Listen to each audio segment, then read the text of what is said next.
Mr. Speaker, can I welcome the Prime Minister following our lead on children accessing social media? In particular, can I thank the Shadow Education Secretary, 61 Labour MPs and the Greater Manchester Mayor for forcing him to think again. Mr. Speaker, the Prime Minister and I agree. The future of Greenland should only be decided by the people of Greenland. When the Prime Minister made this point to President Trump on Monday, did the President agree or disagree? Prime Minister. Well, Mr. Speaker, engaging constructively on international security matters hugely, particularly when it comes to security in the Arctic, and that's the context in which this discussion is going on in relation to Greenland. As we engage constructively, I have made my position clear on our principles and values. The first of those is that the future of Greenland is for the people of Greenland and the Kingdom of Denmark alone. The second is that threats of tariffs to pressurise allies are completely wrong. Mr. Speaker, we will continue to engage constructively.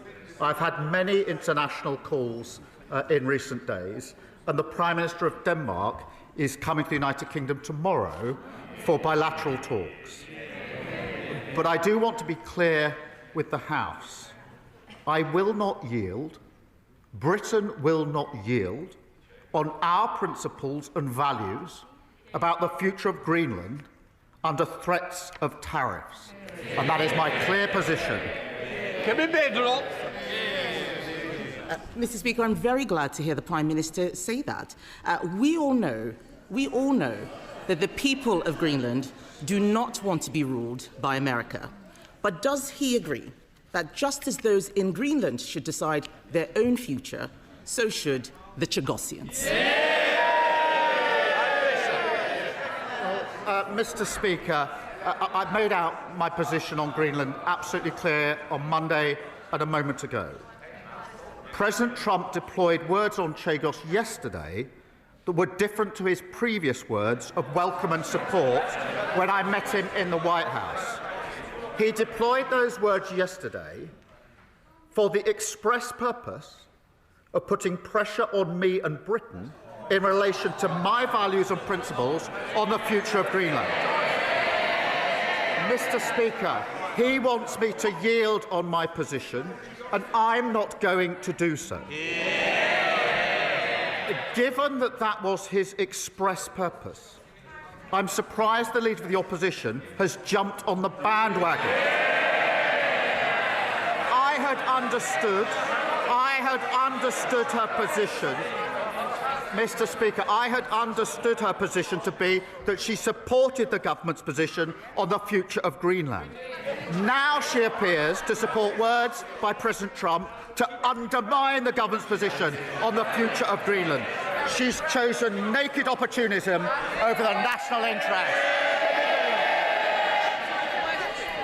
Mr. Speaker, we'll note that when I asked him what the President told him, he couldn't tell us. Now he expects us to believe he knows what's going on in President Trump's mind. Let me remind him, his Deputy Prime Minister, then Foreign Secretary, used to say that if President Trump didn't like the deal, it wouldn't go ahead. And let's look at what President Trump actually said. The Chagos deal is an act of great stupidity and a sign of total weakness. We didn't need President Trump to tell us that. We've been saying this for 12 months. And let's remind the Prime Minister, President Trump thought that we were doing this, that the Prime Minister is doing this for money. The Prime Minister is giving away territory we own and paying £35 billion for the privilege. Why doesn't he just scrap this terrible deal and put the money into our armed forces? Prime Minister. The words from President Trump were expressly intended to put pressure on me to yield on my principles. What he said about Chagos was literally in the same sentence as what he said about Greenland. That was his purpose. And the future of Greenland is a binary issue that is splitting the world at the moment with material consequences. I've been clear and consistent in my position on the future of Greenland. The future is for Greenland and the Kingdom of Denmark alone. The Leader of the Opposition has taken 3 positions in 10 days. 10 days ago, she said Greenland was, in her words, a second-order issue. 4 days ago, she said she supported our position on Greenland. Now she's backing arguments intended to undermine our position, Britain's position on Greenland. This is an important national moment, and yet again the Leader of the Opposition has shown she is incapable of rising to it. I've already told him we agree on Greenland. I'm asking about the Chagos deal.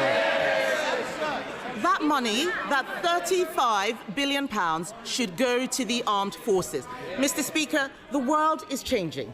We are in a very different place, the most dangerous international environment since the end of the Cold War. Last week, the head of the armed forces, not me, the head of the armed forces warned that our military faces a £28 billion shortfall. Is he right? Prime Minister! Mr. Speaker, I'm proud we're spending more on defence than any time since the last Labour government. The Strategic Defence Review is back the biggest sustained increase in defence spending since the Cold War. That's £270 billion this Parliament, making defence an engine of growth. That is a stark contrast. Ben Wallace, the longest-serving Conservative Defence Secretary, openly admitted that under their watch our armed forces were hollowed out. Order, order, order. Mr. Bowitt and Mr. Cartledge, it is continuous week in, week out, and there's a couple over here who will also be going out for a cup of tea with you. Please, calm it down, or you know the consequence. Prime Minister. Mr. Speaker, they shout on a Wednesday and they defect on a Thursday. The loudest shouter used to be the former Shadow Justice. We should take a note of who's shouting most loudly this week. Kevin Bernal. Mr. Speaker, the Prime Minister wants to talk about defections. Let me tell him that when I had someone undermining my party, I sacked him. If he sacked...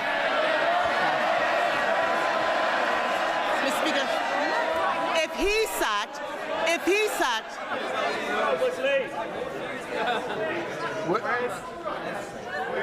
We're going to get through this Prime Minister's questions. I want to hear the Leader of the Opposition and I want to hear the Prime Minister.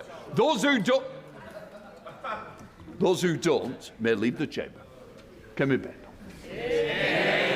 Mr. Speaker, we all know that if he sacked everyone undermining his party, his front bench would be empty.